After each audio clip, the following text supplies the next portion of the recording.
welcome back to TKO. And I don't know, I'm just jittering with excitement. Gentlemen, Justin Wong, Maximilian, what are we talking about today? Oh boy.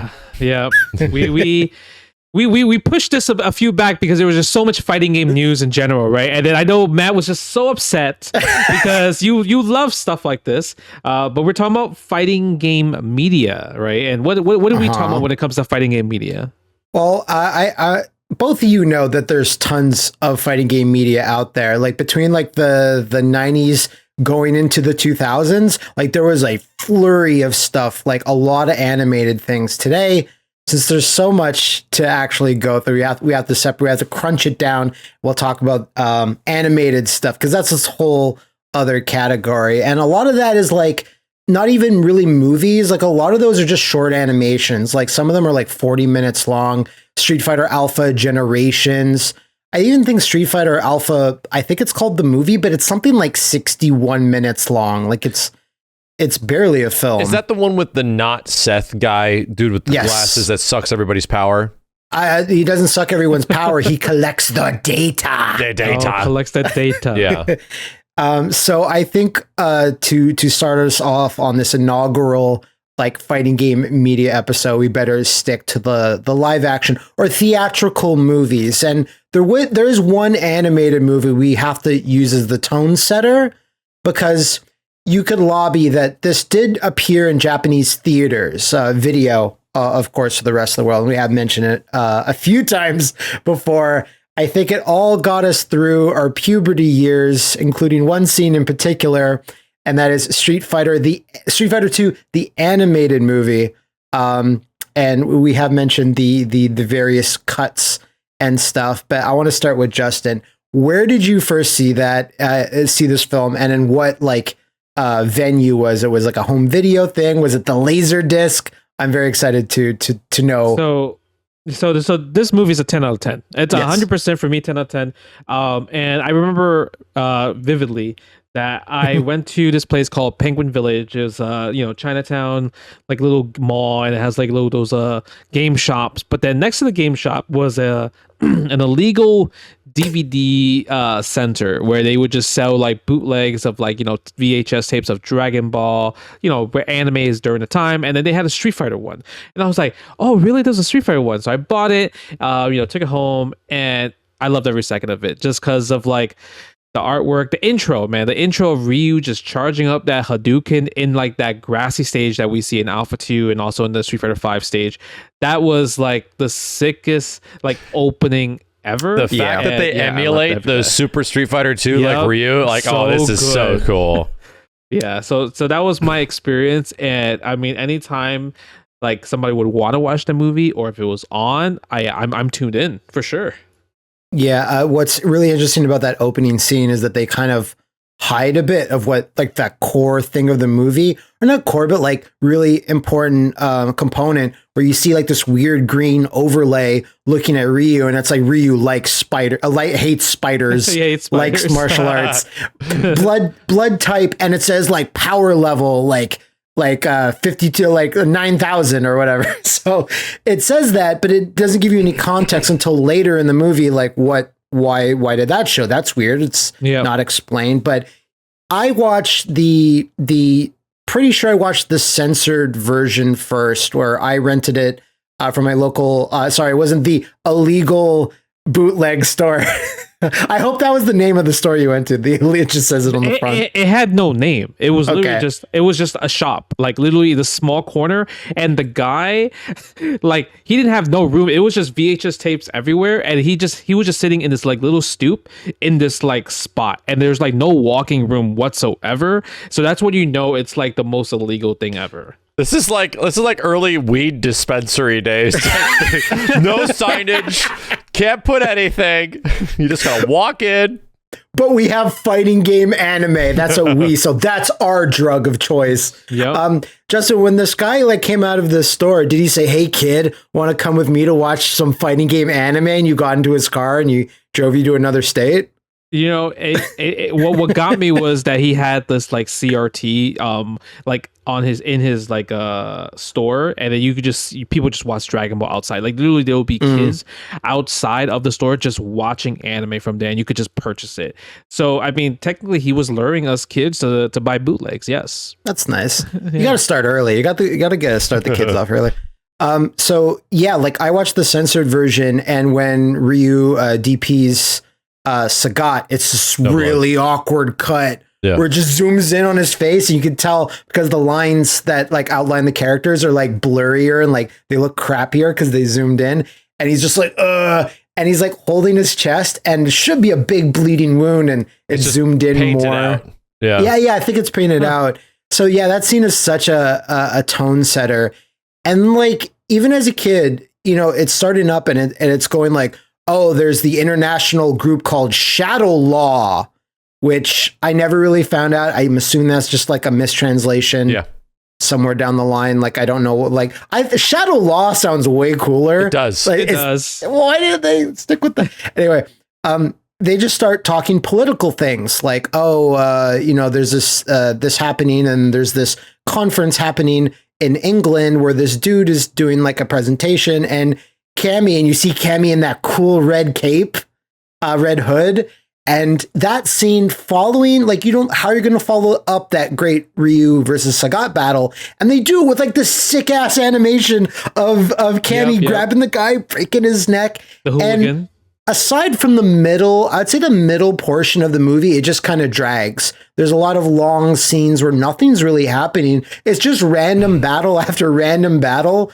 But like looking back on it now, I'm like, that's kind of almost perfect for the time. Yeah. At that point, you just want to see the characters you love doing a fight. Whereas the Van Damme movie, which we'll talk about next, is concerned with telling a bad story badly. Cheesy, but badly, and you actually don't get a lot of fights in that at all, except for like 2 or 3. At least like things like the Fei Long fight are actually good and fun. It's super sick. And there is absolutely characters that get the short end of the stick, like DJ and T-Hawk. Like they have very brief introductions, and they're around for we just have to include them because this is post Super Street Fighter 2, Yeah, I was like, wait, where's DJ? And I was like, oh yeah, that's right. He was just chilling in the streets. He kicks a robot in the head, and that's like about it. Yeah. I think it's like DJ's lines are something like, "Man, if you looking for the USO, you're in the wrong place. Or are you looking for DJ?" And Guile's like, "You have to stay away from Shadow Law. They'll kill you. They're super tough. Don't." Hey, man. Okay, I like that. It's so 90s. But hey, well, Max said like, "Oh, they got to shove in everyone. You got to shove in everyone, even a secret character, even Akuma, right? Lying against the wall." I've heard that there's like an extra scene, that like an extra shot of him that's just kind of like over his shoulder. You see him in a bit more close up, or it was a sketch that they planned to include and they didn't actually animate it. So the funniest thing about you're talking about Akuma, right? Yes, I am. I'm talking about Goki. The funniest thing about the one frame, technically like one frame that Goki is in, is selling fruit. If you're in the 4x3 version, you could barely see him. Oh, really? Oh, it's true. He's like cut off for the most part in the old school version. Now he's like very visible in like the DVD releases and the widescreen versions. But yeah, like the way I initially watched this movie, that I remember, because I don't remember actually the first time I saw it. The version that I had was a VHS recording of the HBO version. And the HBO version, I think, was the only one that was in America, which was you didn't get any of the blood. Like all the blood effects are gone, but they kept the most important scene in the movie. For some reason, the blood was too much, but the very important scene with a very important character was there. And yes, I'm happy to say that the Blanca shower scene was still in my version. And I couldn't believe it that the Blanca shower scene. I gotta wash up for mama. Not the head bite. So that's how I played it. And I essentially shared that to friends, and they copied my VHS tape because I had HBO. So that's when I first remember actually having a physical copy of it, was like a tape of a broadcast on TV. Have you guys watched the Japanese version with the original soundtrack and the Japanese voiceovers? Yeah, it sucks. Yeah, I did. It sucks because we were exposed so hard and so frequently to the American version, because it is a very different thing, the American version, because all the music is swapped out for like metal and alternative bands like Silverchair and of course the Korn song KMFDM and shit. Yeah. But those are such high intensity songs, especially for KMFDM during Chun-Li versus Vega. And I think it's like a piano piece or something way slower. Very somber. Yeah, which is interesting. Like, I don't hate that, but just for nostalgia's sake, like, I'll always rather watch the American version. And when Ryu and Ken are having flashbacks when they were training, and I still think it's so cool that Capcom are like, let's just make Street Fighter Alpha based on this. Yeah. These little scenes, like, it's very interesting. Let's just do that. And that scene where they're training, it just straight up has a love song. Like, it has a... Oh, in the Japanese one? Yeah, it has a love song where it'll give you the lyrics, right, at the bottom of the screen. Yeah. And it's just like, these dudes love the fuck out of each other. They'll do anything. They're BFFs, right? But it's like ethereal. It's just simple ethereal music, like that's barely anything in the American version. But when there's fights, they're like, "Oh, we got to turn this shit up!" And they'll play like when Ken is driving in his Fiat, or no, his like a Lamborghini or whatever, his red car. It's a Porsche. Thank you. With Eliza, and they're playing like the Silverchair song, and it's so perfect because Eliza's like, "Ken, what's wrong?" And he pumps up the music to drown her out, like shifts gears, and he goes, "Nothing," and just keeps driving. And she's like, "Is something wrong with you?" He almost drives head into a truck. Yeah. He just starts going ham because he's thinking about his real love. Thinking about Ryu. Exactly. Like, well, I wonder what's he doing, right? And then I think it cuts to the scene of Ryu just like hanging upside down between a mountain and just I'm like climbing like a spider or a rope. Inside, I'm like, how do you even climb this? Like, he's upside down. I thought the same thing when he's climbing. At some point, it's fine. It's like, well, it's like really hard, but yeah, he's just gripping like he's just a Spider-Man all of a sudden. And it's never explained. He doesn't have it never even explains, like, Ryu's going all around the world, and they're implying that he's just walking. Yeah. Like he's doing the Forrest Gump. Like Interpol, because Chun-Li's interwoven throughout most of the movie, thank God. And she's her Interpol boss is just like, yeah, we're tracking Ryu. He's been just traveling like a motherfucker through like Tibet and China and all these places that are very far away from each other. And it seems like the movie's taking place over the course of like a week, maybe. Yeah. And like Ryu's now he's in India, right? It was still with no shoes, and so straight. Is just barefoot, like just like stank foot the whole entire time. Never shows him getting off a plane. He does collect money. Like, he's going to street fights and stuff, and there's like a little bit of talk about money and blah, blah, blah. Like, E Honda's like, "Hey, we're Japanese, so we're brothers." And just passes him some of his winnings. Because, like, what is it? Dalsim got distracted by Ryu's musk. By Ryu's power level, right? Yeah, he has some great stink to him. All of this culminates, of course, into like a two-way fight, which, of course, got homage later in the dramatic battles, I think, of Street Fighter Alpha, right? It seemed really similar because Ryu and Ken fight Bison like 2 against 1. And even the developers say this in interviews like later on in, I think, some of the recollections of Street Fighter on Polygon, that movie was crazy influential. Not just like it was like a tandem marketing thing. It was made before Super Turbo, right as Super was coming out. So it predates Alpha in many ways. And my God, man, it almost is like a trendsetter for what they would be doing with the Street Fighter story from that point forward. I think in Alpha 1, in Ryu's background in front of the little shops, there's a poster for it. Yeah. And I'm like, that's... The movie's over. Like, you're not doing promotion. They just put that in there because, let's get that in there. It's awesome. Yeah. And that's it. So Capcom did this. They made this animated movie just to cover their bases because they had, of course, America making their own movie. Oh God. And Yeah. very, very briefly, I'm not sure if you guys heard about this, like this bit of lore about why this movie got made. It's like all these Capcom execs went to America. They had meetings with like a bunch of different movie studios, and all of their pitches were terrible because all these companies had no idea what Street Fighter was. They just knew it was hot as shit. Yeah. And they're like, oh, there's this big Japanese property. We got to make something. And no one came up with anything. And like the Capcom execs were about to leave and just be like, oh, forget it. We're not going to make an animated movie.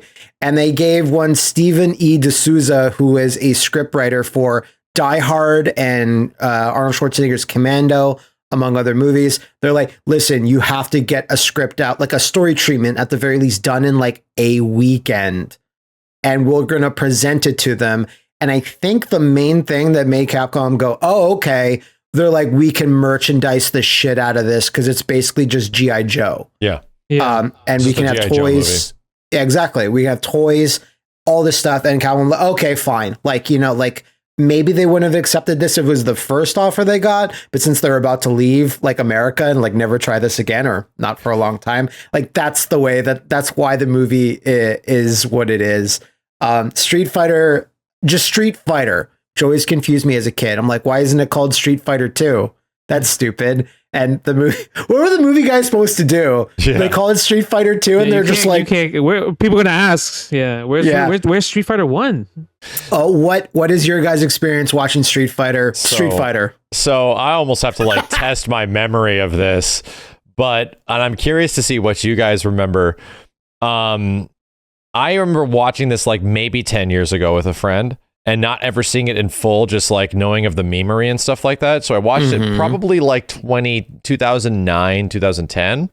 Oh, okay. This so movie, late. Yeah, it was way after it came out. I didn't care to see it when it came out. Oh, really? You were just like, you're like little angry Max was like, it's not my Street Fighter, and you just didn't want to see it. Instinct. I think at that time I just didn't care. Like it just seemed so weird. But there is one thing I really like about it. However, the bad, this movie is so boring. Like, I remembered viciously, can somebody just fight for fuck's sake? like I would watch like 40 minutes of this movie, and then Ken is about to fight Vega, and then is bulldozed down by a truck, and it stops the fight. Like, characters are about to engage in battle in some way, and they get interrupted by other characters. No, don't fight. Guile. No fighting here. Truck stops the fight here. Or if there is a fight, it's over in like a move or two, and then like it's not like a match. And then the only time there's actually a fight is technically between like Raul Julia and Jean-Claude Van Damme in the end, which is actually like a big fight scene. But that leads me to the thing that is like at the absolute treasure of this film that carries the entire goddamn movie on his literal deathbed back is Raul Julia. He did this movie for his kids as he was dying with like a mysterious disease or something. Man. And he did this because his kids love Street Fighter, and the dude kills it. He's like the greatest live action M. Bison you have ever seen. Yeah, I think I heard that it was maybe like a stomach thing, maybe stomach cancer. I'm not sure, but like he was losing weight rapidly, and for the Street Fighter, the movie, the game, he could not do like the motion capture, the digitization. So he's played in his game sprite by like another guy, and they just use Raul Julia's portrait and stuff. I'm surprised you say it's boring, because listen, it's bad, and you're right. It's bad, the fights don't happen, but like everything else is so cheesy and jokey and stupid that I wouldn't describe it as boring. There's going to be some later movies, like the later 2000s ones, that I would describe as boring because there's no charm anymore. You know what I'm saying? I remember like sort of like watching it with a friend way beyond its prime, right when it first came out. And I think it was like sort of Plinkett movie review era where we really can identify what makes movies like shitty and why people don't like them. So I just came across like, I'm just expecting and hoping that it has like some of the things the animated movie has, and it doesn't. Like characters do not engage in battle like ever, and they just weirdly talk to each other. Like what the movie's called Street Fighter. So I think I want to say I watched this movie in the theaters. Like I want to say I went to the movie theaters with like my dad and watched it, because I remember watching it like when it first came out, for sure, just because I was a huge fan of Street Fighter, and I was a huge fan of Jean-Claude Van Damme, right? Everyone was kind of like fiending for Jean-Claude Van Damme because of his like action movies were like so they were so on point as a kid. He was at a zenith there because he had just had Time Cop, and Time Cop was like a big hit. So it was, right. So I love the one. Which was like he what was that movie? The one he played like two characters, like he was like twins, right? Double Impact. Yeah, I love that one. That one was fantastic, right? But besides that, just like thinking about it now, the movie is just it's bad, but it's like hilariously bad. Like it's like funny, like you enjoy the comedy aspect. So bad it's good kind of thing. Yeah. Right. Like the fact that like if you know Street Fighter, and the fact that they introduce Ryu and Ken as like drug dealers or smugglers pretty much is like the funniest thing in the world to me. Right. Right. And then like Chun-Li has like a whole squad, and like Balrog is like a good guy, like, and then Honda's like is like his homie and everything, right? Like straight like Hawaiian at this point, or Samoan. Honda's like a Samoan or Hawaiian guy. I'm not too sure. DJ's a hacker. Right, DJ's a hacker, like and then like Dawson was a scientist. Dawson's a scientist, yeah. But the funniest part about Dawson was that like he was a scientist in this white wardrobe the whole entire time, and then when at the end for some reason he becomes shirtless and has skulls, and I'm like, wait, how did he change costumes? Why did he change costumes? He took the skulls of the other scientists. Like he literally just dressed up as Dawson, like as the actual Street Fighter character at the end of the movie. And I'm like, what happened? I think it's funny how every character is so dramatically different than everything that you know them as, and then Zangief is just one-to-one Zangief. Like they nailed the fuck out of that guy with this one, and then Guy was like, and I was like, oh, that's too funny. That's the stuff that as a kid, my experience was like, oh my god, I can't wait for this. This is gonna be the greatest movie of all time. My mom bought me like the magazine that hypes kids. It was like whenever there was a big movie geared towards kids, they have a special magazine. It would say Street Fighter. It's like the most bone-crushing movie of all time. And I was like, more like the most dream-crushing movie of all time. But so it would just give all these pictures, and it would hype you up, and it would even show you scenes that they cut from the movie.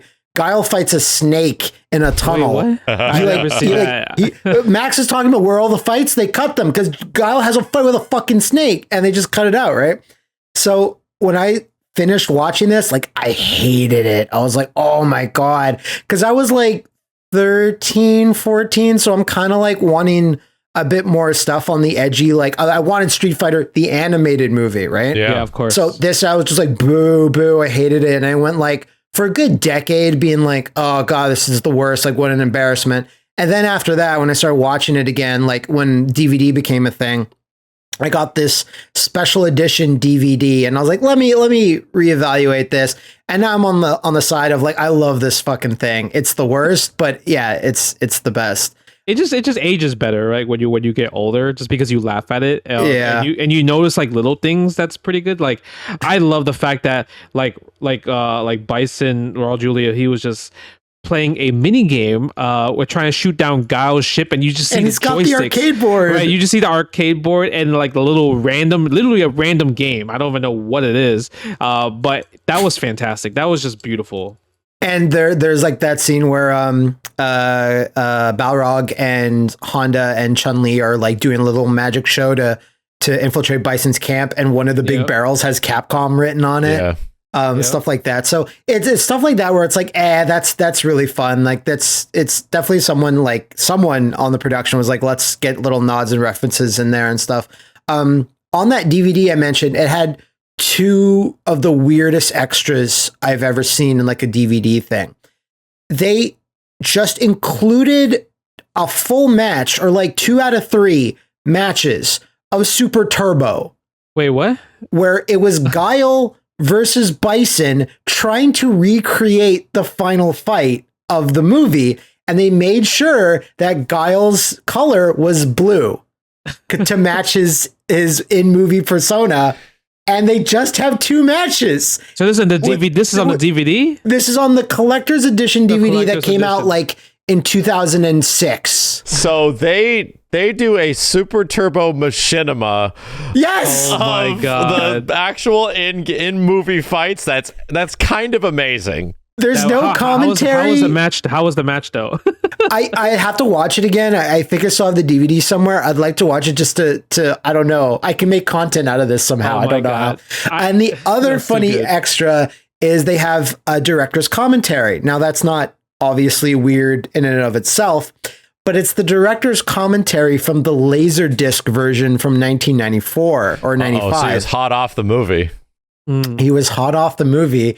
He was so hot off the movie, Maximilian, that the movie had not premiered yet. So he's talking mad shit about everyone. He's like, we're going to blow him away. This is going to be so much better than the Mario Brothers movie. Oh my God, we're going to blow him away. That Double Dragon movie that they're filming like next door. Oh, they don't fucking know. I'm going to be a superstar. And he's just talking shit like this. And it's so hilarious that like 15 years later, they're like, just use this commentary track. It's aged like fine wine. So that's good. Oh, and the last thing was I was hanging around some Capcom guys at a Captivate event. I think it was Captivate or it might have been something else, but it's almost entirely sure it's Captivate. And everyone was just talking whatever. And someone mentions, oh, the Street Fighter movie, ha ha ha. And I think this is, I think the other Street Fighter movie had already premiered by this point. We're talking about the old one. And I want to say it was Sven, but it could have been Seth Killian. I can't remember. It's one of the S names. They're like, Capcom makes like $1 million a year on that movie every year. Wow. They just, the broadcasting re-upping license. And TNT would all that stuff. They're like, it's the greatest investment we ever made. I mean, technically, yeah, that sounds pretty good, because if I saw it on TV, I would just probably leave it on. I remember that, like, the actual box office for it was a blow up, right? They didn't make any money, but apparently when it came eventually to like DVD and VHS sales and stuff like that, they really recouped a lot, and apparently it ended up being super profitable for them. Like it took a long time, but it really had legs for some weird reason. I think it's because if it was like much lamer and like no charm and it wouldn't happen at the height of Street Fighter. Like if it was like, oh, I don't know, a Chun-Li movie from 2009 that everyone actually hates and no one wants to watch again. Like you're not still selling it. A Blu-ray, a collector's edition Blu-ray of the Van Damme movie with cool artwork where they extended Van Damme's hair to be more Guile-like. What? I gotta see that. Yeah. Just look up now, like collector's edition Blu-ray or something, 2021 or 2022. Yeah. Someone re-released it and redid the artwork, like repainted over the like main picture of the cast and stuff. It looks sick as shit, actually. They're still re-releasing this film and other... Oh, Max is freaking out. They did bump up it's like a recreation artwork. Right? Yeah. It's actually like a painting, but they spruced him up. They actually like... his hair is like 2 inches bigger than it is natively. How funny. Since this was released at like, pretty much the height of Street Fighter 2... Like, I can see so many people still being like, oh, I remember that. Oh, I want to watch that again. But who sits around and goes, man, the Chun-Li movie, it's actually pretty good. Like, re-release that. I don't think that's ever been re-released. That's that one. I feel like they just kind of just said, you know what? Let's just try to make an accident happen again and make money off of it. And it just didn't work for Legend of Chun-Li. Like, that one was just horrendous. I was secretly hoping, Justin, you're like, no, I really like it. It's underrated. I love Chun-Li. Obviously I love Chun-Li, but man, like that one was something else. Like, I couldn't watch the whole thing. I remember there in the early Street Fighter 4 days, they were like really hyping up that movie because it's like, oh yeah, Street Fighter's gonna be put on the map. And I got invited to this thing because like all the SoCal like super arcade folks were hyped about it, and I'm good, man. Like I just had no confidence. Hold that thought right now, though. Mortal Kombat. Max, you said you weren't into Street Fighter, but did you see Mortal Kombat as a kid when it was in theaters? 100%. Yeah. Oh, yeah. So what was the change there? Just Street Fighter look lame? Yeah, I think that was just so different. Like this guy doesn't look like Guile, number one. Like nothing about the movie looks like cool. I think it's just like the early impression was that Mortal Kombat had fucking Goro in it. You know, like there was at least some stuff to be like, oh, let's go to the theater and watch Mortal Kombat. And yeah, like MK ends up being this huge precedent, like video game movie, like the best video game live action movie there is. And the soundtrack is like the soundtrack to your life for several years, you know? 100%. Even now, they still play that like in clubs and like, or it's an absolute banger. You'll even hear it at like even like those EDC shows. Like, dude, they always play the Mortal Kombat. Yeah, just the music during the Reptile and Liu Kang fight, which was added later. Yeah, the movie originally didn't have that. They didn't have that, and I think we talked about this a little bit before. They didn't have the Johnny Cage and Scorpion fight, the latter half of it. They added that in when test audiences saw Rough Cut, and they're like, "There's barely any fights. They're bored." Yeah. But yeah, what I saw Stargate the year previous in theaters, and there they had the trailer for Mortal Kombat, and I lost my goddamn mind. Yeah, I was like, it looks so awesome. Oh my god, this is so much better than Street Fighter. Oh my god, look, there's Scorpion, whatever. And there's little differences here and there, like Scorpion Sub-Zero's arms are like covered up with like black cloth. When they don't have that, they just have their bare arms and stuff, and blah blah blah. And you can see little differences, and you're like, but it was so close to like the feeling of Mortal Kombat, especially with the music, because even though they had like, you know, kind of like tournament style like drums and things, and it got you so hyped up. And then I remember watching an old episode of Saturday Night Live like in '95 in the summer, and they had the like a little commercial or trailer saying coming like August 13th, Mortal Kombat. It showed Sub-Zero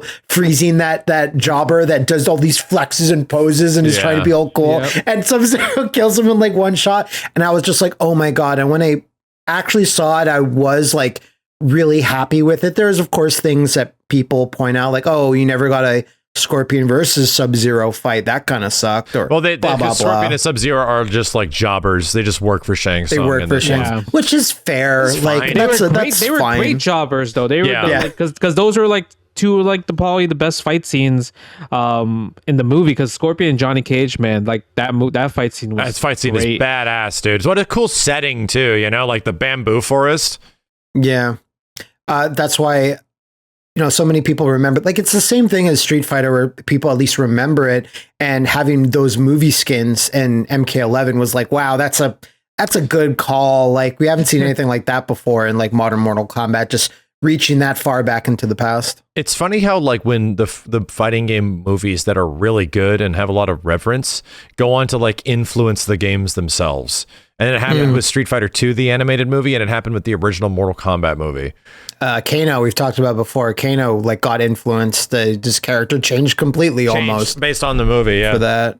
And probably some other smaller things we're forgetting stuff. Oh, just even without the movie skins, bringing back the actor Cary Tagawa to play Shang Tsung and just destroy. Like I don't want. Get away Chronica, get away Shinnok. All I want is this Shang Tsung now. I don't want this man cannot die ever. Please don't, because you are Shang Tsung. Like you informed that character, up to the modern era, which is really weird. Like imagine if Raul Julia was brought back. You know, not brought back to life, but like, and like he never died, and Capcom brought him back in to like voice Bison like a DLC pack. Like it's very rare this type of stuff happens. The same thing sort of goes with Johnny Cage. Like what Johnny Cage's persona like ends up being after the movie, they go really ham on like the Hollywood stardom, like even more than the games do, that really give him his character and his persona that came from the movie. Yeah, I'd say so. The cocky attitude. Yeah, like the super cocky, like all that stuff is like that actor is mostly responsible for that character being that way. In the same way that the Cary Tokugawa is the guy that gave Shang Tsung his personality and like your soul is mine, like type of shit. Like it's him actually that gave that character that. You know, the funny thing is, I met Cary he took Tagawa at Canada Cup. Like Lap Chief flew. That's awesome. Him and Liu Kang out, and then when I met them, they asked me, it was funny because like he knows that he's in the game, right? He knows he's like the face in Mortal Kombat 11, like he's like the Shang Tsung pretty much. And he asked like, so am I good at the game? And I'm like, man, to be honest, I don't think so. And he was so sad that he was not like top tier. I think in the beginning, like he wasn't like good, like good, like in meta usage or whatever. Why I was like, yeah. would you lie to him? The dude was like 75, man, or like 70 years old. You mean and he could steal your soul. You mean you wanted me to lie to him, say that he's a very good character? Absolutely. What the hell? You could have been like, dude, you're pretty godlike in the game. Not gonna lie. I mean, I said that like, bro, as a character, like you're like the sickest character in the game. but you suck, man. But in tournament usage, not many people use you. Oh God. Oh man, that's brutal. That's brutal. We're actually gonna come back around to Carrie a little bit later. For now, though, Mortal Kombat Annihilation. That's trash. Released just 2 years later. It was absolutely fast tracked. They're like, we have to make another one now to coincide with MK4. The whole deal with MK4 is we have to get all these projects lined up and ready to go at the same time to promote it. And that's what like a lot of people said, like all they did was bump everyone up on the crew that was on the first movie. Like the director of photography became the director because there wasn't time to do a big search and get a whole of just pump everyone up one position and just film. The guy that played like just a body double in Mortal Kombat 1 became Sub-Zero in this movie, blah, blah, blah. But we obviously know it's all trash. Now, for the longest time, is like, no, it's unwatchable. You're miserable watching it. Like, and it's still a lot of that, but there is enough like absolute stupidity and stuff. You have to like laugh. It does make it funny, but there are bouts of just like, this is hard to watch. But the guy that plays Shao Kahn, got his name as Thompson, like something Thompson, Brian Thompson. And he's been in like episodes of X-Files. Yeah, he's been a bad guy from X-Files. And Buffy, he's like always a big vampire guy in Buffy the Vampire Slayer. Dude. So he is so bad. It's the opposite of Raul Julia, but so like past like a 0 that it goes back to like a 10. And where it's like, is he acting? What is he doing? Is he on another level? Is this advanced acting? And we don't know it. Advanced. I hated it. Do you still hate it? I do, because they killed Johnny Cage off like in the first 2 seconds. That's like, that got me mad. Like, let's get rid of one of the most popular parts of the first movie. That's a good idea. No, so apparently the actor, they just didn't want to pay him. He wanted more money, as he should get more money for a sequel. They're like, nah, just hire somebody else. We'll just kill him off. It's fine. Because I know you mentioned this in a few episodes before, but pretty much after, I guess, that movie that he just got killed off in the first 2 seconds, didn't he start like doing like advertisements for like different like cabinets and stuff for Mortal Kombat, right? No, that was the actual digitized actor, Daniel Pesina, in the game. But he did advertisements for Bloodstorm, and Midway got really pissed off. Yeah, that's what actually separated him from Mortal Kombat. Yeah, that's why I thought why they killed him so fast after you mentioned it. It's related to the arcade games. But Johnny Cage was back in MK4, so the timeline didn't quite work out. But if it was around around 94, 95, like after Mortal Kombat 2, because remember, Johnny Cage not in Mortal Kombat 3 or Ultimate even, only came back for Trilogy, and they rehired a new actor to play him. But you watch Annihilation nowadays, like the CG is just so bad. Apparently it's unfinished. Like they had another pass they needed to do, and they're like, no, New Line Cinema or whoever were like, no, just put it out in theaters. We can't wait. Stuff like that. And like, a lot of moments I'm like, okay, we'll watch that moment again when the Animalities come out and Shaolin monk from China, Liu Kang, turns into an Elden Ring dragon. That's just the most European. Looks nothing like not his a Chinese dragon. Yeah, not the green dragon you see in the game. Yep. And Shao Kahn turns into like a weird worm Hydra, and then they fight. It is fight. It is the most Like I think I described that. Like I remember seeing it again. I'm like, this is a CG fuck. This is amazing. Like I don't know what I'm even looking at anymore. Like and that's the funny thing is that I kind of give kids some credit sometimes, and sometimes I won't. But sometimes kids are smart. And the funny thing about that movie is that movie had that reputation. Right? You kids aren't just going to eat shit up and just, spoon feed me more shit. When things are good, people respond well, and even when they're young. So, the first Mortal Kombat movie, a lot of kids loved it. I was a kid, and I loved it. And then only a couple years later, I was still a kid, and that movie sucked. Like, I remember putting the VHS in and renting it, and I didn't even finish it. Like, it was so unmotivating to just compete watching it at all. Like, I don't think I've ever seen it all the way through. That is such a damning statement when you're a kid. Like as a kid and watch it. I really wanted to go see it in the theater, and my parents are like, you can go see it, but you have to like bring home a good report card because it was right before Christmas break. Yeah. And I came back with a very poor report card, shocking nobody.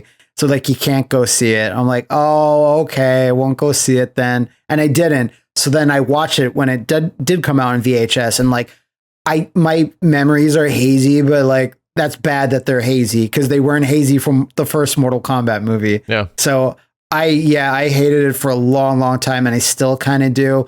But now it's almost to the level of Street Fighter or Van Damme, where it's like so funny it's good. But that's tough. That's tough for you to say because I still don't think that whatsoever. Like I think the only good moment I could think about that whole entire movie was probably like. Maybe the Cyrax and Scepter one. Cyrax like, Jax fight. Right? Or the that's Sector the only Jax one I can fight. think about it. That's the only one I can think about. What about the fight where what about the encounter where Shao Kahn gets really angry at Rain? Rain does appear in this movie for 5 minutes. And he gets smoked.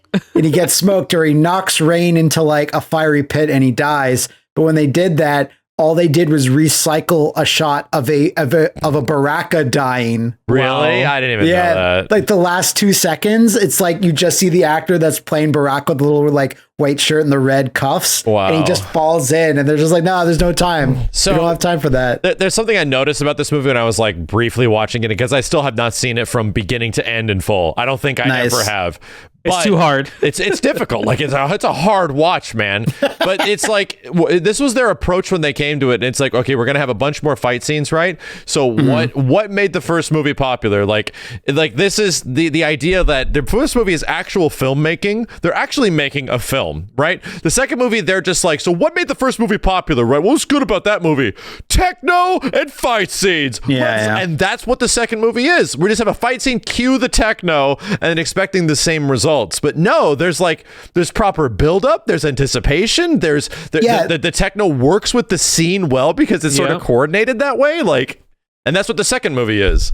In the first movie, they're spending time gathering all the warriors, like manipulating them to come to the tournament, which is such a like strong fighting game story thing, manipulating the chess pieces to get into the tournament for whatever reason. And this movie starts off with like a full invasion of ninjas flipping in a purple sky, because they're directly after 3 seconds of when the first movie ended, where like a big illusion of Shao Kahn was like, brah, brah, brah, brah, brah.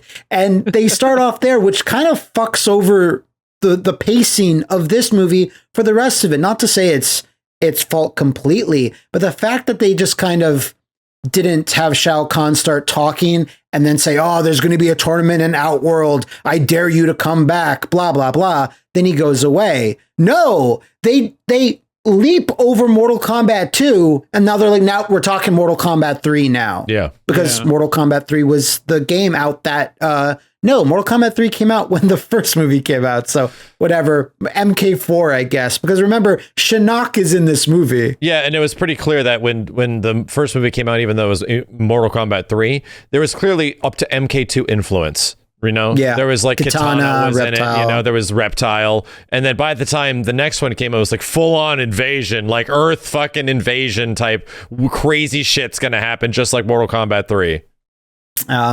So I've had to watch this movie several more times in the last couple of years. I'm sorry. Because I just made content. Like I did a movie commentary with Matthew from Botchamania, and it's his favorite movie like ever.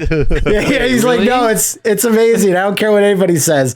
When you mentioned Cyrax versus Jax, when there's this moment where Jax throws like a gurney, like a metal gurney at Cyrax, and Cyrax does this flip in the air, and the camera's pointing up at him from the floor, and you see his little dreadlocks flying around. Grabs him. And then a beat drops, like for the music, like goes, yes.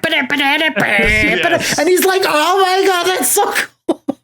Wow, that's actually tragic. It is it is a little bit tragic. It was really depressing as a kid because you're like, sequels are better in your head. You're like Aliens, or Aliens is maybe not better, but you know what I mean. It's like different. It's just as good, or it's a different thing. Better. Oh, Terminator. Okay, good. I'm glad we got that huge podcast over in 1 second by you saying that.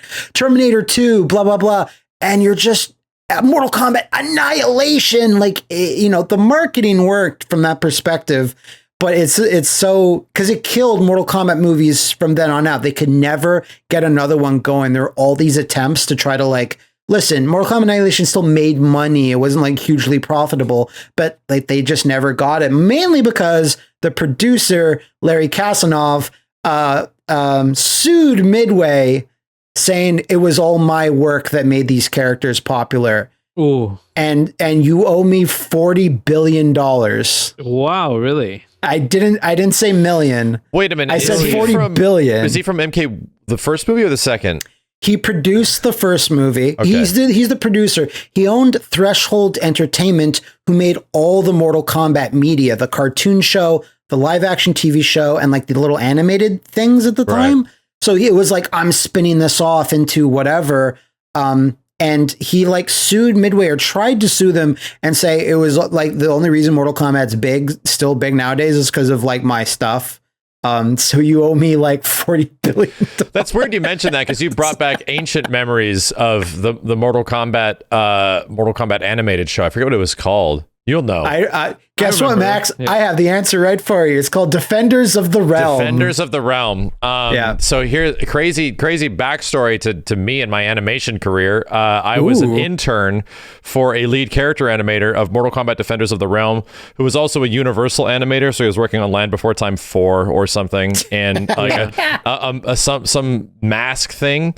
Anyway, he was doing in-betweens, or not in-betweens. He was doing keyframing on a Liu Kang stuff for Mortal Kombat Defenders of the Realm, and I was interning, and he also had me help him on some of like the tweening in between some frames and stuff like that to put keyframes. So somewhere in there is some random intern work of my end that somewhere at some point got put in something in that show. So I don't know where it is, but it was just some random Liu Kang shot. That's great. Unpaid, of course, cool. Because that's the way the industry works. It's an intern, yeah. So next we have it's guess what? After Mortal Kombat Annihilation, fighting game live action movies stopped happening for almost 10 years. I feel like we can't really even go forward to the next live action fighting game thing without keeping on this Mortal Kombat train and accepting the fact that the latest one is also included. Well, I was going chronologically. Okay. Because there are some things that come out before, but because in most people's heads, that's it. Mortal Kombat Annihilation. Then there's no fighting game movies. I understand for a if long, you forgot that time. Movie came out a couple years ago, but no, not at all. But 2006. Almost 10 years later, after Mortal Kombat Annihilation, came Dead or Alive. Now, I've read that I've watched this movie, but I haven't watched it in a long time. And they have Kevin Nash, Diesel from WWF playing Bass Armstrong. Yeah. They have all these Devin Aoki playing Kasumi. It is a movie with Ryu Hayabusa in it. And that's so shocking and weird to me. And he's just this hot Asian dude that never wears a ninja mask. That's it. And it is just an excuse to watch girls in the bikinis fight. There's cyber glasses that Eric Roberts, brother of Julia Roberts, wears to look at people fight, and it absorbs their fighting data so he can become the ultimate, like, whatever. And that's all I really remember from it. Correct me if I'm wrong. Is this not a UA Bowl movie? It is not. It is not? No. I think it's a secret UA Bowl movie. A secret. I think he's like a hidden director. He gave advice. He was a consultant. No, I think he's actually like the ghost director of the film. Do a 360 on the arcade stick, up, down, press start, hidden director. Yeah. It is directed by a man named Corey Yen. He's like a Hong Kong director and just directed a bunch of stuff. And apparently he was just brought in because like we need someone to choreograph and direct fights, and that's it. Like, it doesn't matter the story, just, you know, get these girls in bikinis now. And it's interesting. It's interesting to tell like what Dead or Alive was going through at this point. At this point, it probably would have been around the Dead or Alive 3 to Dead or Alive 4 phase. It's around there. It was a big Xbox property at this time frame, so it would have been very much in association with like an American branding because it was a big Xbox game, which is why they were just trying to like. And I think the thing that did it to me, why I didn't even bother watching it in any way, is that it came straight to home video. It was like a straight to DVD. We're not even theater running it. Like, no characters look like anybody from the show except Zach. The guy that plays Zach, I remember kind of looking like Zach. So I was like, okay, but all like the characters just look completely like, wow, this is okay. The actor, I think the only other one maybe is that the actress that played Tina Armstrong is like. I remember Tina. Tina looked like Tina. Yeah, because it was this well-known actress in the 2000s that was in shows like My Name is Earl and stuff. So she was kind of well known, and she did have like a southern, like, you know, wrestling accent. So that was kind of good. But again, it's been a long time since I watched it. But I remember it not being very good, and I remember hearing that the production was also a massive mess. Surprise, surprise! But neither of you guys have actually seen this, then, right? No, sorry, I did not watch it, but I skimmed through it on YouTube because the whole movie at this point's on YouTube. Played it at 4.5 speed. Yeah. I'm just like looking at it, and I'm like, oh yeah, so this is literally just an excuse, like you said, Matt, to get girls in bikinis and fight. Like, that's literally what I thought when I was just skimming through the whole thing. Right. So you just put out a video on your channel where you and some other panda folks are skimming through fighting game movies, yeah? You know, I was just like looking at it and I'm like, bro, this is just terrible. I can't wait to rewatch it. I'll make Matthew rewatch it with me. So 2006, after that, a few more years of absolute silence, and then we have Street Fighter: The Legend of Chun-Li, which, like, from the very beginning, the concept of let's not have a Street Fighter movie, let's have a movie that focuses on a character. And I was like, I don't care if it's going to be my favorite character, like Chun-Li's high up there. It's like, this is not going to work. And I'm not sure if you guys remember, but the late 2000s, terrible time in general for anything compared to the mid 90s. Because the late 2000s thing is always trying to be serious, a little bit edgy, you know, dramatic, but you can't do that with Street Fighter, or it's very hard to do it. So you watch this thing, and it's been a while, admittedly, but I tried making, in my earliest time in YouTube, like being on YouTube and stuff, I tried to make like a supercut of that movie and show all the shitty parts. Because I was doing that with the Street Fighter animated cartoon and stuff at the time. And just YouTube, even at this time, like 2009, YouTube was like, no, you are not showing any clips of this. And like copyright strikes up the ass and stuff. So I never got to do it. But you watch this thing, Kristen Kriuk from Smallville, who played Lana Lane, whatever. She is Chun-Li. You have Michael Clark Duncan as Balrog. You have Neil Right, bad. That's good casting. Yeah. You have Neil McDonough, who's like a character actor, has been in like a billion movies, but he's playing Bison. What? And this Bison is so weird because remember what I said about like edgy and trying to be serious? It's like Bison is a man in a suit. Bison is basically Geese Howard. And you think that would be cool, but it's not. It's not. You have one of the members of Black Eyed Peas playing Vega. Yeah. Yeah. You have Robin Shu, who played Liu Kang in the first Mortal Kombat movie, playing Gen. Yeah. And that man at that point was like 40 years old, and they're like, let's put him in an old wig. That's good enough to play like this 80-year-old martial arts master. And then the cringe lord character himself, who plays Nash. It's like a dude from like American Pie or some shit. Yeah. It's like some American Pie actor. It's so brutal to watch. That's brutal. It's been like, I want to say almost 10 years since I watched it, but like, I can't imagine. I remember Neil McDonough's Bison has two amazing lines that are like, I don't know what they thought with this, but like, he's got Chun-Li's father, because the whole movie is about Chun-Li saving her father. He's got Chun-Li's father in like a chokehold or something. And he's like, your father has been the milk. I don't know why he says milk like this, but he says it, the milk of my corporation. But some days even milk has an expiration date. Crack. I think he cracks. I can't remember, but he's like so cringe, and he's a good character actor. He's been in lots of stuff. And I was like, what's going on with this? And I don't remember there being any fights. I remember Chun-Li spins around in a club, like does a spinning bird kick, and that's it. That's all I remember. Did any of you guys see this in the theater? Hell no. Way. No, there's no. Hell no. When you look at the trailer itself, it's like, why would you pay for it in the theater, right?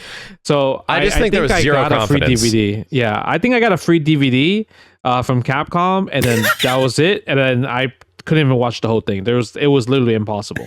Justin writes back an email that says, "Do not send me any more DVDs of this movie." Like I think I used to own it for sure, because I remember having the actual DVD itself, and I definitely just probably threw it away. Use it as a coaster. But do you remember any other like scenes or whatever that were like especially bad or what or no? Or it's been a long time, so like I said, I didn't even get to finish the whole movie, so I definitely didn't want to watch it. We should do a commentary track watching it. I think I've seen like supercuts and a Nash compilation of whenever the hell he talks, and it's just I can barely get through it, man. I just can't bring myself to hear him talk anymore with whatever the hell he has to say. But then I remember seeing specifically like the final scene where Chun-Li blows Bison off of a rooftop and he dies or gets impaled or something like that. Something like that, yeah. And the CG that they had for Chun-Li's like Kikoken, which she eventually throws a fireball, right, and knocks Bison off a building, was so aggressively bad. Like, what do you mean? It looked so poor that the stuff that like Freddie Wong was doing was like at the time multi-million-dollar corporations bigger than what the it looked like. It looked, what from a what reference. I remember, it looked like it was just like an overlay of a 2D effect, not even in 3D space, and like all post horse shit. Like nobody knew any idea how to do this. I want to see it now. Hang on a second. Okay. I need to go back and see if it's as bad as I remember. So I believe this was like a financial like loss for everyone involved, because it's like, even we're talking about how the Van Damme movie is charming, that doesn't translate over to this. It's completely made in a different time based on like, it's doing a different thing. It's like a reboot essentially. So I don't know what they were thinking. Maybe Capcom still makes money off this somehow, but I can't imagine. No, I don't think there's any way. Oh, it's worse than I thought. Oh my god. Okay. It's so bad. Max, do a print screen on that, and we'll get it up on the screen. No. I have to send you guys the link. You have to react to this live. I just want you to watch. I'm gonna give you a time code, and I'm gonna share it with you right now. And what's gonna be great is that everyone at home is going to be able to experience this. But I just want you guys to watch. Just watch her building up the Kikoken. Bro. she's doing like the wax on, wax off thing going right, on. but look at the effect. It's just like this flat thing that is just and twisting. She keeps going. And they like this looks so amazing, doesn't it? Right? It looks so good. I could not believe it, man. Do you not see the confidence in her face when doing that move? Like it's a complete flat effect when it's the shot of her, and they just scale it bigger when it gets towards this. As somebody that did a lot of special effects on Assist Me, my mind is blown that this is an actual movie. Again, it's called advanced movie makings, Max. They knew. They had the confidence to put an effect like that in the film. I think the best part is when you look at the comments. The first comment says the Power Rangers look more convincing than this when they morph. And that's like, we got to have a game thing in there. And the entire movie, like, there's not like, crazy special moves or, like delayed hyper combos and shit happening on screen. So when someone finally goes, oh shit, we have to put in a special move. What does that look like? That's not the movie we're making. We got to put in a special move. Oh, fuck. And that's what you wind up with, right? Oh, that's so good. The comments, I think the comments is the best part about this video, actually. Just looking at all of them. That movie sucks, man. Out of all of them that we've talked about so far, this probably is the biggest drag. I think in general, well, maybe there's one more, but we'll see. So 2009 was actually a really busy year for fighting game movies for whatever reason, because fighting games were back, right? Yeah, I mean, Street Fighter 4, right? That's so revival. There was the same year, Tekken, the motion picture. Now, not to be confused with the Tekken animated motion picture from like 1997. Have you guys seen Tekken? I'm not sure if Max has. Nope. I skimmed through Tekken because I know we were talking about it. And yeah, bro, Jin was a horn dog teenager. That's what I got from it. Because, yeah, he hooked up with a lot of people. And I think the one thing that did stood out for Tekken to me, there was two things. That one, Heihachi was definitely Cary Hiroyuki Tagawa, and that was the worst Heihachi in the world. Like literally the most like it was a Halloween cosplay at that point. He just pretty much glued like the little Heihachi like white hair stuff on his ears and called it a day. That and actually, I thought what was surprising was they had this came out in 2009, right? Yeah.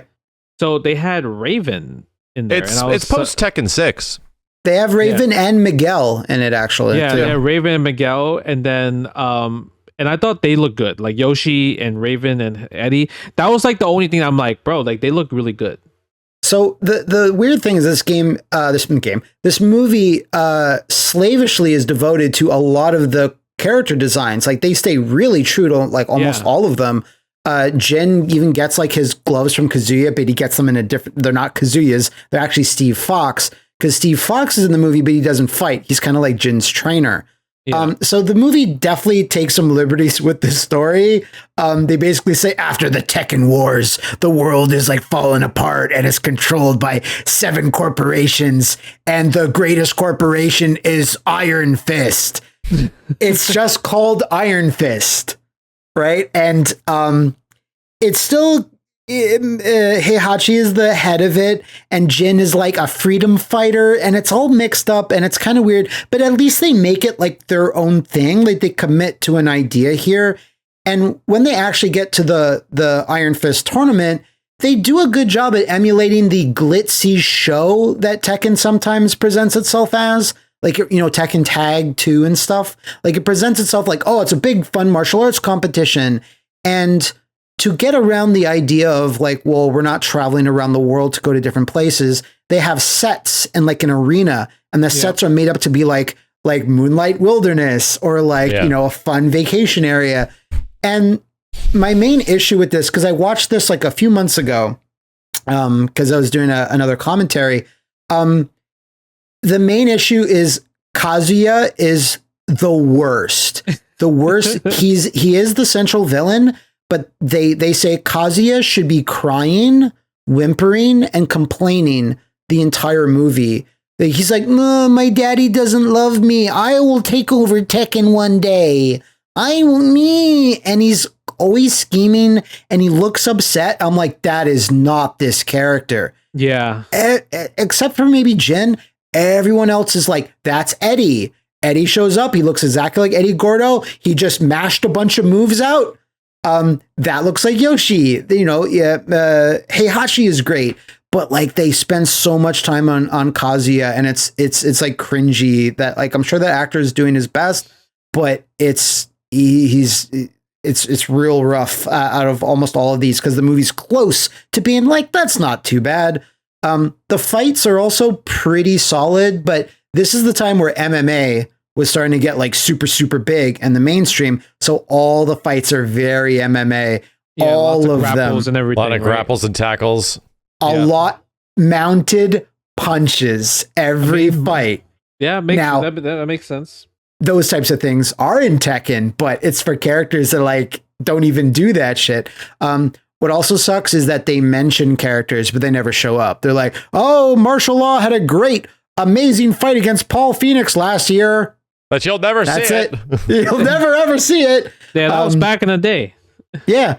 And you watch it and there are some nuggets. Like there's a scene where Kazuya walks away from an explosion and literally goes, Heihachi Mishima is dead. And I'm like, oh, that's awesome.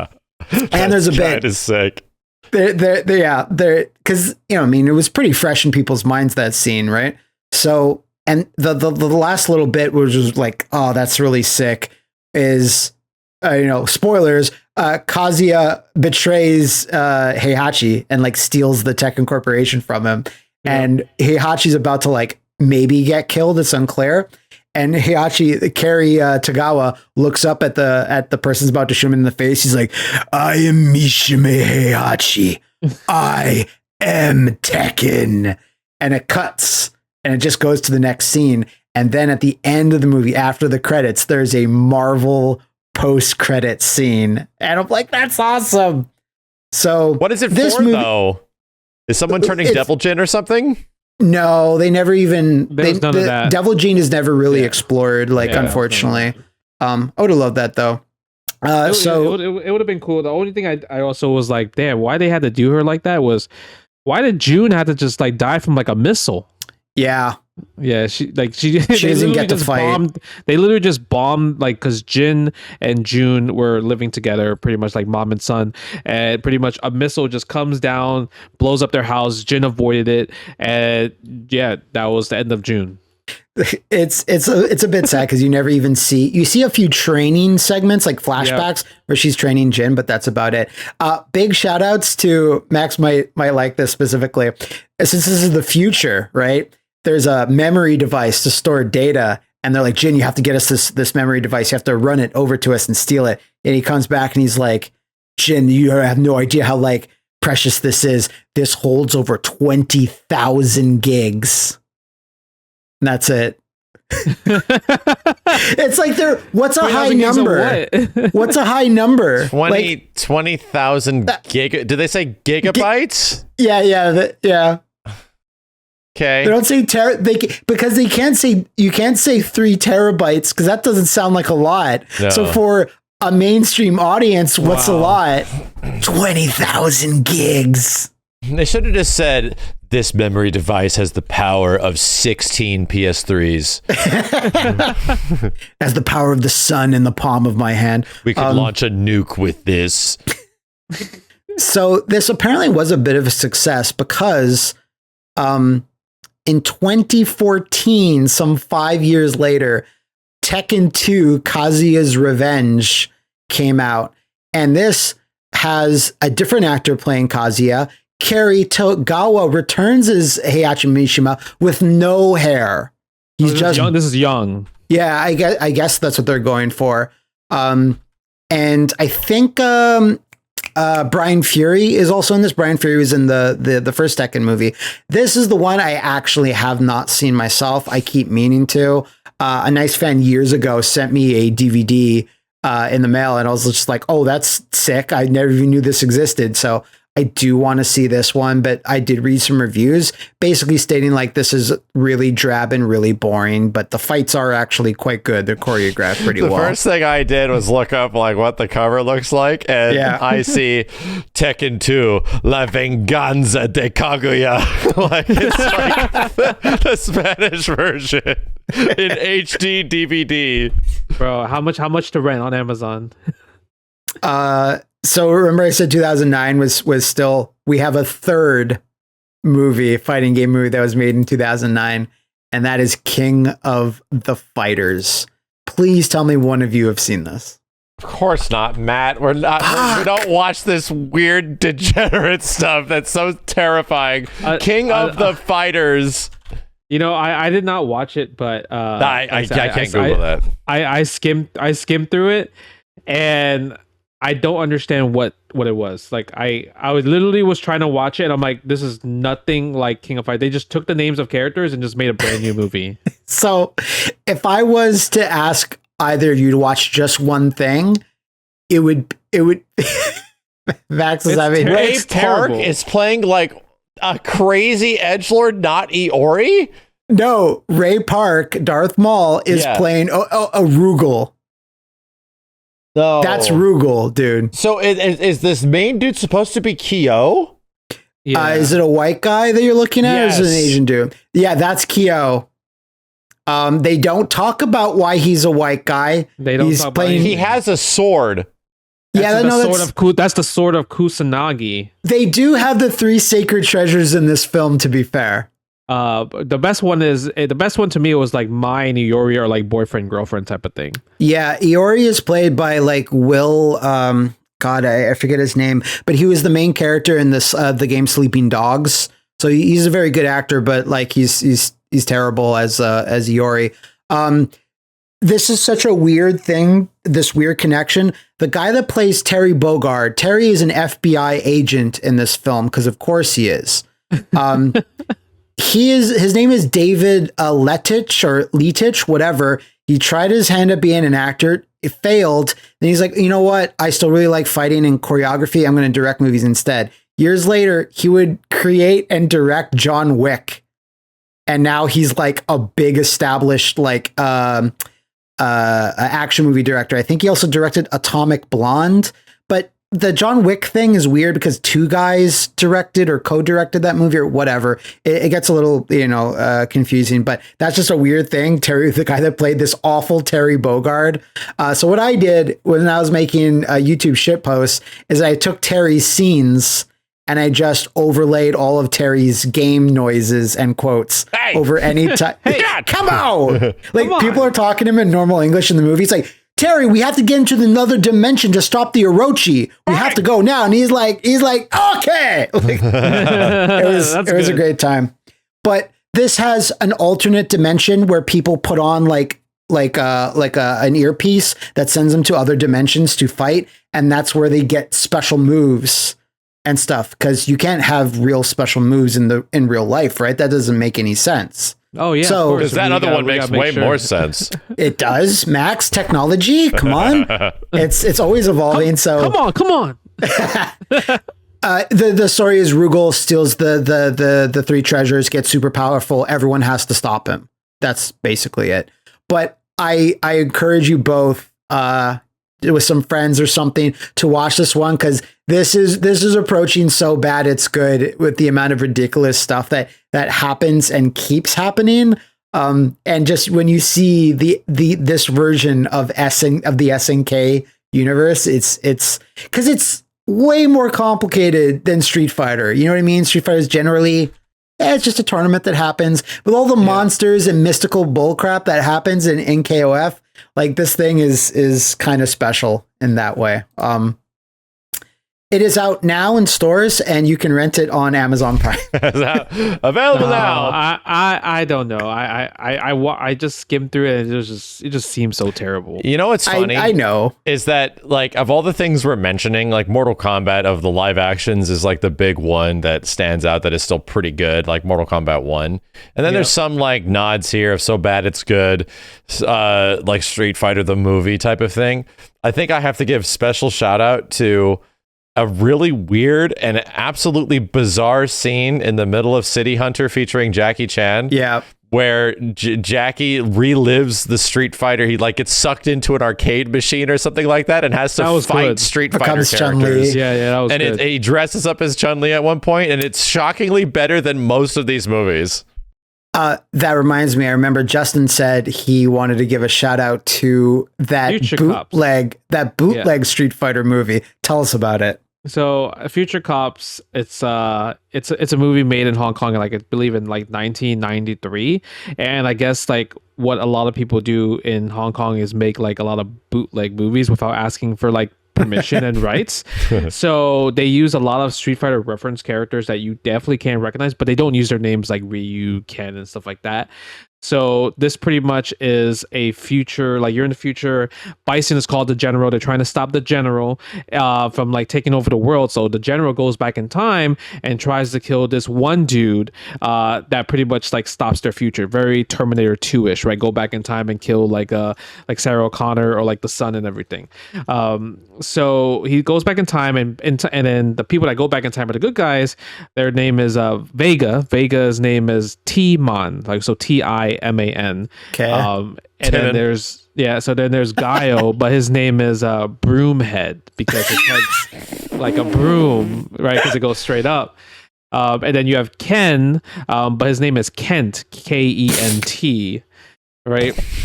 And then It's amazing. And then you have Chun-Li, but there's Chun-Li, his name is Chun-Mei. Right. Okay. And the best part is that there's a scene where Chun-Li is fighting Sagat, but his name is Tai King. That's awesome, actually. That's actually a good one. Right. And the best part is Sagat's smoking Chun-Li, and then Chun-Li's mom comes out, and there's and then they have to fight two Chun-Lis at the same time. And then eventually somehow the kid that they're trying to kill unlocks his power, and he comes out as Son Goku from Dragon Ball. Literally his hair and his outfit becomes Dragon Ball, and they all fight Bison. Literally it's like 10v1 at this point. This is a Mugen game, the movie. Yeah. It's 10v1 at this point, and then Vega does his sky high claw attack, goes through Bison's body, and then Gaio somehow finds a missile. This is taken in school, right? And puts it inside Bison's body, and he blows up, and then the world is saved. So that's literally the movie from start to finish. The most craziest part is that the actors that they hired were actually the biggest actors and singers in Hong Kong in this era. Like literally, like they were like the Backstreet Boys of Hong Kong. Like they were the most famous people. They were supposed to make part 2. It didn't happen because probably they probably took all their money, but the movie was great to watch. Like literally the fight scene at the end was the funniest fight scene that you can just laugh from like start to finish. I absolutely need to watch this because I've seen like very brief clips. I've seen like little nuggets of it, and I've always wanted to sit down and watch it. And this is Future Cops? Future Cops, yeah. You can watch literally the whole thing on YouTube. But it's a great fun to watch just because these are literally Street Fighter characters coming from the future in the year 2043, coming back to like 1993. What do you think about an exchange? I'll watch Future Cops, but you have to watch KOF. Bro, like I think you would love Future Cops. That's the problem. I think you would love KOF. I don't think I love KOF whatsoever. But I mean, okay, I guess I'll be down for that. Call it a gentleman's bet, you know? Like, yeah. If you can make it through this, then like I don't know, you win bragging rights. So we're winding down a little bit. Obviously, there's lots of animes and animated like series and stuff, and we'll talk about that sometime in the future. But again, after Tekken 2, I guess technically, I think that never released in theaters, but another long stretch of time of nothing happening, and the Mortal Kombat reboot from 2021 is next. Now that got a lot of like rewrites, and now they were trying to do stuff, and like I think they're about to film somewhere, but then there was like a natural disaster or something that delayed filming. Then of course the cheery customer that is COVID also delayed Mortal Kombat quite a bit. Yeah. But I remember hearing about this movie years and years ago, where it said the premise was a supermarket employee, like a guy that just stocks the shelves, is sucked into the Mortal Kombat tournament and has to but think about it. This nugget of information kind of became true in the sense that they had an outsider guy that's not from Mortal Kombat become the main character. So that might be like a purple monkey dishwasher situation where just a bit of the truth came out, and they're like, oh, it's an everyday guy, whatever, gets sucked in Mortal Kombat tournament, because we have to, if this is a reboot, we have to re-explain everything. We don't want to do everything the exact same way. So let's try this to varying degrees of success. Now, when I saw this, my expectations were like kind of low. I thought the first trailer or two, I was like, that looks, I don't know, solid. I mean, this is coming after Mortal Kombat Annihilation. How worse can it be? And when I actually finished watching the film, I have some problems with it, but I was like, this is better than I thought it was going to be. Like, there's some sections where I was like, that was legit awesome. Obviously, the really gory fatalities. The guy that played Kano was quite good. I really liked Kung Lao and Liu Kang. It does feel super awkward that one of them is not the main character, or maybe Sonya or something. They have this OC, do not steal, Cole in there, and like, he's just not that very interesting. And I am very thankful that when they show Cole's family and he wants to fight for his family, they don't dawdle on that too much. Because if they did, like, a bunch of tender scenes with his family, I'm like, no, you can't do this. I love my family. Like, that's his pro tag fuel, right? And then there's certain characters that get jobbed out way too hard, like Goro. The Goro CG in this looks fantastic, actually, for like, a mid-tier film. And you just need more Shang Tsung. They have a great looking Shang Tsung guy, but he didn't get to do enough. Yeah. They have a Raiden in there. It's nice that he's actually Asian, the Asian god of thunder, but he doesn't get to do much. And I read that the whole thing of this movie is that we wanted to have kind of almost a prequel to actually having a tournament movie. This is like the stuff that happens before the tournament. And I'm like, that's interesting. I would love that to have gotten over a bit before the movie came out, because a lot of people are just expecting Mortal Kombat tournament, and tournament doesn't even happen. But like, I think the action is good. The CG is quite good and stuff, but there's story things where I'm like, I don't know about this. And I know Max really hates the fact that they don't get Ed Boon to say, get over here. It's the actors saying, get over here. As Scorpion. They changed that in the actual did? theatrical cut. Yeah. Oh, really? I don't remember that. Different. Like, by the time maybe I'm forgetting incorrectly, because the movies to me was kind of forgettable. But I remember that actually being different when we eventually saw the movie and looking over towards Kenny and see, like, they changed it. Oh, weird. Okay. Like, the delivery was different. When I talked to Kenny about this, he was like, yeah, it was solid. I liked it. I want to see what they did more. And the staggering fact about this movie is, like, it outperformed on HBO Max every superhero movie that is premiered there. Yeah. Did better than Wonder Woman. Hype. Yeah. Yeah, it did better than Wonder Woman, Suicide Squad, and The Batman. Yeah. Mm-hmm. Crazily enough. Now, it didn't have a big theatrical run. Like, it didn't do super well there. But apparently it's profitable enough, and they're doing a sequel. And they're going to do a big Johnny Cage arc, and the world is watching and waiting. Who will play Johnny Cage? Will it be The Miz? Will it be whoever? I think The Miz would be pretty good for it. But I would say I had like 50-50 with the movie. Like, I thought the first 10 minutes of the movies was the best thing ever. Dude, like, that Sub-Zero Jason scene is actually really cool. Yeah, it was so good. Right? It was so good. And then all of a sudden we were introduced to Cole, and I was like, for at least 45 minutes, I was like, is this supposed to be Liu Kang? Because I didn't read up anything, because I'm just watching this blind. Right? So I'm thinking like, okay, this is Liu Kang. For at least 45 minutes until they got to the section where they introduced Liu Kang. And I'm like, oh, so this is actually a brand new character, like the whole entire. So my mind got blown afterwards. Did you think Cole was like a Mortal Kombat 3D character on the PS2 that you just didn't remember? You do? I didn't know who he was. I was like, I thought they were going to turn him into Liu Kang at some point. Yeah, that he that's was what gonna I thought. like find out that he's like a like an avatar state sort of thing, where it's like passed that's on. What I 100% thought. I thought they were gonna make him literally turn into Scorpion. Like, Scorpion just becomes a stand in this movie. You know what? That's what I thought they were gonna do. I'm trying to. That was the thing that we were arguing about, where it's like, wouldn't it have been better if he is like the embodiment, the physical embodiment of Scorpion, and then Scorpion takes him over? That would have made more sense thematically.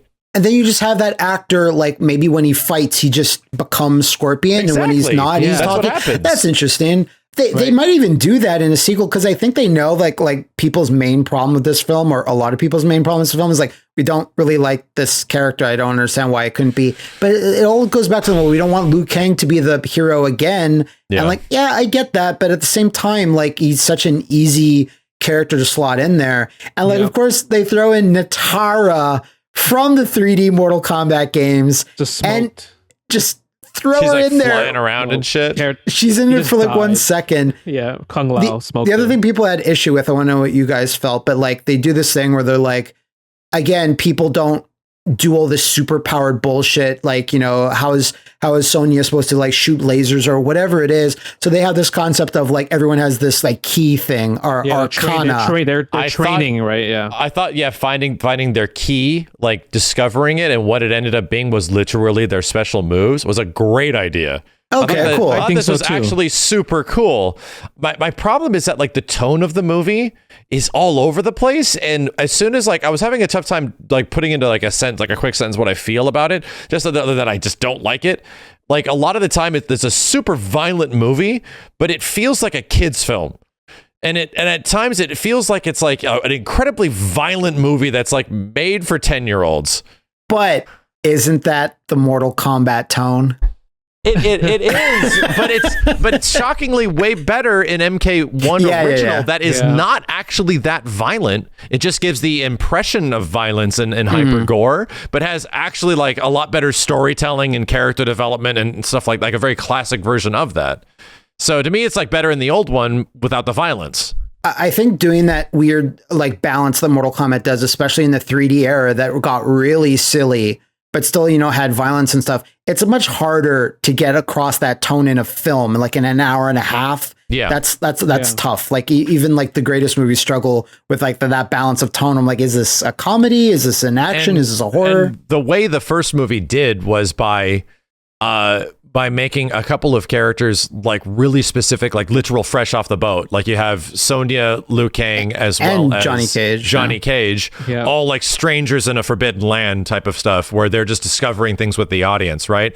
And they didn't know what to do here because all the characters are familiar with what's going on in Mortal Kombat outside of Cole. So they needed somebody to be the audience, and it had to be Cole. And I'm like, it could have been, and you could have made him so much cooler if he ended up being like hidden Scorpion, like he's the one that has the Scorpion gene in him or whatever the heck it is. Like that could have been his power that he unlocked, right? That he just turned a Scorpion. Yeah, but instead he gets his armor move and family armor. I'm like, what's his armor do? It's literally at one point I'm like thinking, oh, okay, it's just plot armor. Literally, it's just plot armor. Just literally family plot armor. Yeah, it's very.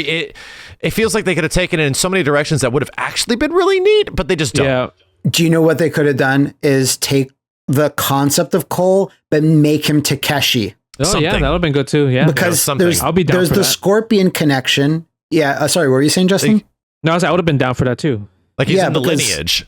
He's in the lineage, and it's at least a name that maybe not all, especially old Mortal Kombat fans that don't keep up with the games anymore, but at least you can say, well, it's a character from the thing. And he's a young guy that, like, you know, I could see him not understanding all the rules of Mortal Kombat. And MKX, he knows them. He's like, yeah, I know what's going on. But I think that would be a better idea than like, but I also think kind of that they're like, oh, well, that's an old game. Warner Brothers, because Warner Brothers is the movie studio that also put this out. Warner Brothers, that's an old game. We're not talking about the old games right now. It would have been so cool if there's like a moment where they're pressuring Cole and then trying to get information out of him. And it's like, what was your grandfather's name? What was your grandfather's name? And it was like Scorpion. And it's like, oh shit, he's Scorpion. That's what I'm saying. The last fight scene, they build it up so much that like you assume that he was gonna just turn into Scorpion completely. And he doesn't. And that he does not. Like he summons Scorpion towards the end, and the last fight where it's like Scorpion and him versus Sub-Zero. What did you think about Sub-Zero basically being actually the bad guy, where he's like this slasher villain? It was awesome. Loved it. That's a great idea. He did such a great job.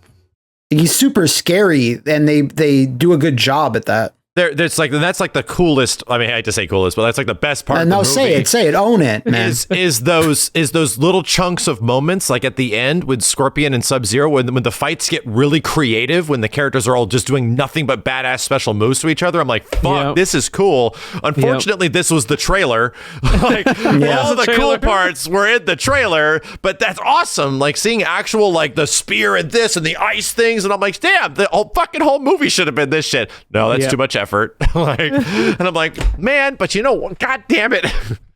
At least they got us in the first 10 minutes, though. That's the most important part. there's definitely like a percentage of this movie that's like exactly what everyone wanted, and it's just kind of bogged down a little bit by like or like even more than a little bit by like some story stuff and some weird decisions. But it does make me hopeful that whoever made some decisions at least on like a budgetary level, whatever, that Warner Brothers, that when the sequel comes out, and I think a fairly well-known writer is writing a sequel or something. He was doing some other big movie or series, and I was like, wow, that's a pretty interesting pick to write a movie. And it just seems like they're aware. I even read an interview like we're aware that people had issues with how the first movie went in terms of story and stuff and characters, but like we're looking to a lot of that was studio interference from what we understand. Sounds like the whole thing was studio interference.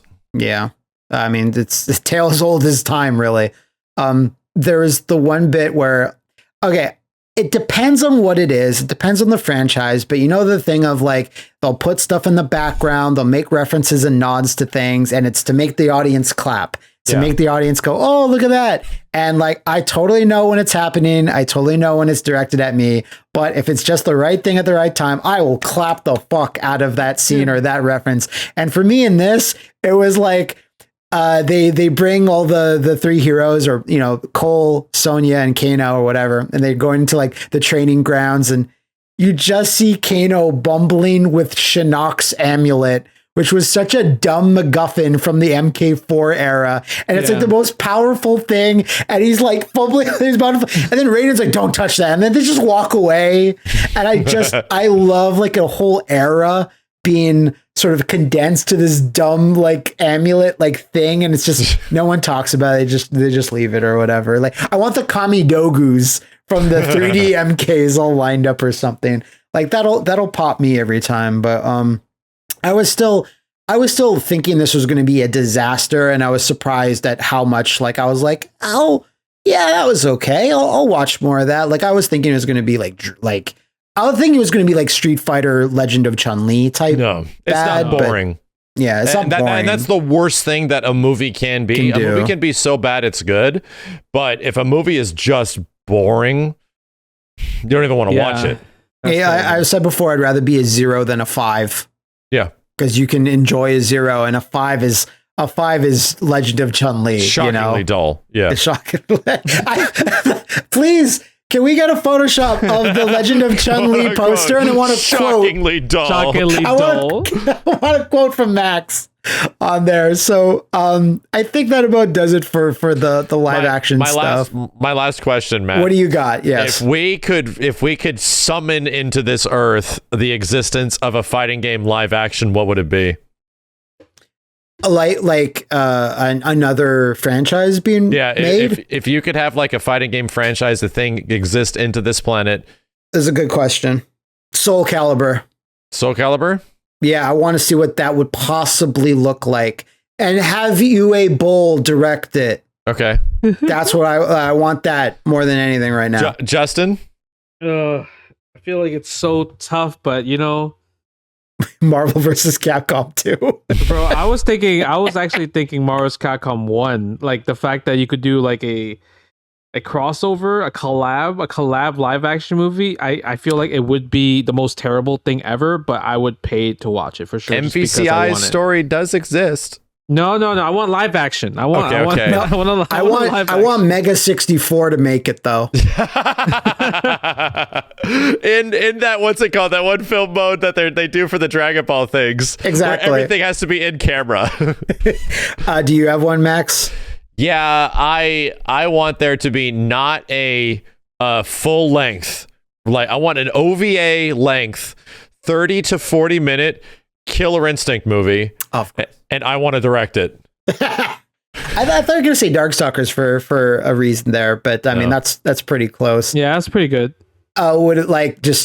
Would it be a Mega 64 style thing, or it actually look like quite good? Motherfuckers in suits and shit, like costumes that look aggressively like over the top and crazy, and get people like actually doing choreography and make it about like cool special moves, right? So it would be like those fan films you've seen over the years, like Street Fighter and Mortal Kombat, where it's like it's a very small budget thing, yes, but it's more about atmosphere and or Predator.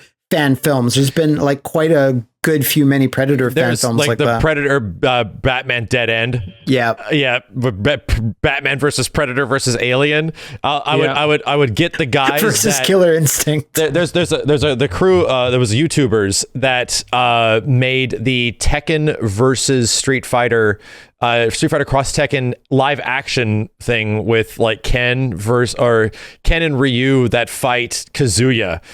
Those guys would later go on to do the choreography for Shang-Chi, right? Really? And they made a lot of, I think so. And they've made other stuff that is like, they made a like My Hero Academia or like school kids fighting like in a playground. I love that one. Yeah, that one was amazing. Get those guys on board immediately. Super creative camera work, super creative choreography, involves like special moves. It's like it's their destiny to put like a fighting game movie together. Yeah, that's really cool. Put them in charge of the like the choreography and the character interaction, and then build a small story around Killer Instinct. Put some fucking hype music to it and just build up the fights, dude. Like, it'd be so much fun. I want to see a live action combo breaker so bad. Yeah, fucking oh my god, like, what does that look like? Yeah. It's a big ass counter moment where the character focuses and is eating shit from all these attacks, and all of a sudden combo breaker. It'd be so sick. In the Killer Instinct comic, there's a bit of how that works where Combo is fighting Spinal, and Spinal's doing his teleport, and then there's a thought bubble above Combo's head where he's like, wait, I know this one. He's doing a teleport thing. I can break it with a TJ combo breaker. And he's like talking to himself. And there's no way a fight happens without an announcer. Like there has to be like it has to be what Killer Instinct was at its core, which is a broadcasted tournament from a corporation to make money off of the ratings. Like that is what KI was from Ultratech. Everyone put up your hands, give the energy to will this into existence. But if KI was to be relaunched by Microsoft, very often, not in the last 5 years or so, I've seen game publishers like for Sleeping Dogs, Square Enix does stuff like this, or they used to. They will get a little fan movie made like 5-10 minutes to promote an upcoming game. Like there was a Sleeping Dogs awesome sick martial arts 7-minute thing to get people hyped up. Make this happen that Max gets to direct this for Microsoft for a relaunch. Get Matt on board to help me write it. Like that would be the goal. That would be your baby. You just let me get early access to see it. That's fine.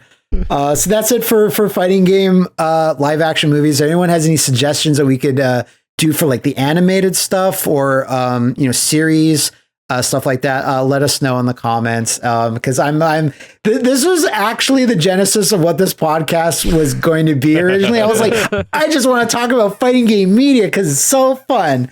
So I'm glad we got to do this episode. But again, Justin, your homework, watch King of Fighters, please. Okay, and then you got to watch Future Cops. I'll watch Future Cop. Does Max have any homework? Max has to start writing the movie. Yeah, I got to start working on Killer Instinct. Whatever the hell. Instinct. It might just turn into commercials or something, but you know what? I'm down with it. We're going to chainsaw an arcade machine in half again. We are waiting for the Dark Souls of fighting games. Let us have it. We're ready. Soul Edge has nothing on a lightsaber. I'm sorry. James Earl Jones comes back. No! Oh, no! Oh! I don't think kids trade games anymore. I need that sense of accomplishment, and it wasn't there. And I think that was a major flaw. The way they engineer these is just phenomenal. As much as you're into the comics, I was very into the toys, so I was on the message board all the time.